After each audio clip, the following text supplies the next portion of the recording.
If you have a noisy stove induction burner, I'll show you how we fixed ours. First, I'll show you what noise it makes.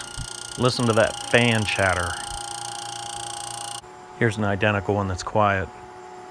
An inductive burner doesn't get hot itself, only the pot. Let's go ahead and pull this thing apart and I'll show you what was wrong with it. We'll pull the screws out of the bottom. Then we'll be able to pull everything apart and check it out. The copper coil is the inductive burner. You can see a lot of dirt on this fan. When we turn it on, you'll get a little closer look at what's making that noise.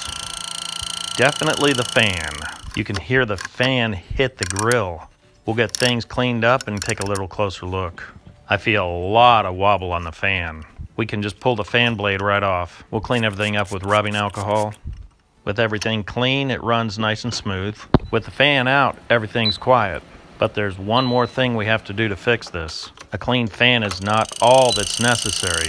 You can still hear that clicking sound. Only the magnets hold this fan blade on. The fan is drooping and hitting the plastic grill. We're going to add just a little bit of silicone grease to the shaft.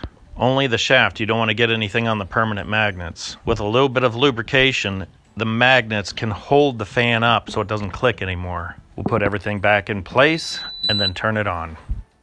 This time it's silent.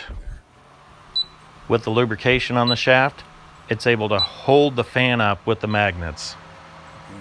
This stove also had a broken plastic piece. It's not polyethylene, so we'll be able to glue it all back together. Once it's cleaned up, we'll use epoxy. We'll glue it back together, put it straight, and just let it set. We can clean everything up with a file. We'll put a carbon fiber decal on it to kind of dress it up a bit. Carbon fiber makes everything look good, right? We'll place it on and then we'll get it all trimmed up. We'll use a good sharp X-Acto knife. This carbon fiber will look like an upgrade. With this final piece complete, we can go ahead and put everything back together, and you can see how quiet it is. Now we can go back to cooking lunch.